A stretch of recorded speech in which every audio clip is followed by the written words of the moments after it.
புதிய விவசாய ஓய்வூதிய திட்டத்தின் விதிமுறைகள் பாராளுமன்றத்தின் அனுமதிக்காக சமர்ப்பிக்கப்பட்டுள்ளதாக விவசாய மற்றும் கமநல காப்புறுதி சபை தெரிவித்துள்ளது.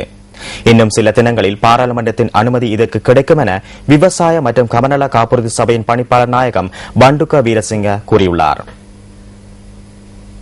இதற்கமைய அடுத்த மாதம் 1ஆம் தேதியிலிருந்து புதிய ஓய்வூதிய திட்டத்திற்கு பயனாளிகள் இணைத்துக் கொள்ளப்பட உள்ளதாக அவர் தெரிவித்துள்ளார். இதனை தவிர பழைய ஓய்வூதிய திட்டத்திற்கு தவணை செலுத்தியவர்களும் புதிய ஓய்வூதிய திட்டத்துடன் இணைந்து கொள்ள முடியும் என சுட்டிக்காட்டப்பட்டுள்ளது. புதிய ஓய்வூதிய திட்டத்தில் உள்ளிருக்கப்படும் போது பழைய ஓய்வூதிய திட்டத்திற்காக செலுத்தப்பட்ட தவணைகளில் சிறிதளவு அதிகரிப்பு ஏற்படலாம் என விவசாய மற்றும் கமநல காப்புறுதி சபை அறிவித்துள்ளது. புதிய ஓய்வூதிய திட்டத்தின் கீழ் 60க்கும் 63 வயதுக்கும் இடைப்பட்டவர்களுக்கு மாதாந்தம் 1000 ரூபாய் ஓய்வூதியமும் 64 வயதுக்கு 70 வயதுக்கும் இடைப்பட்டவர்களுக்கு 1250 ரூபாய் ஓய்வூதியமும் வழங்கப்படவுள்ளது. இதனை தவிர 71 வயது தொடக்கம் 77 வயது வரையான விவசாயிகளுக்கு மாதாந்த ஓய்வூதிய கொடுப்பனவாக 2000 ரூபாய் வழங்கப்படவுள்ளதாக விவசாய மற்றும் கமநல காப்புறுதி சபை குறிப்பிட்டுள்ளது. ஓய்வூதிய திட்டத்தில் தம்மை இணைத்துக் கொண்ட 77 வயதுக்கு மேற்பட்ட விவசாயிகளுக்கு மாதாந்தம் 5000 ரூபாயை ஓய்வூதியமாக வழங்குவதற்கும் திட்டமிடப்பட்டுள்ளது.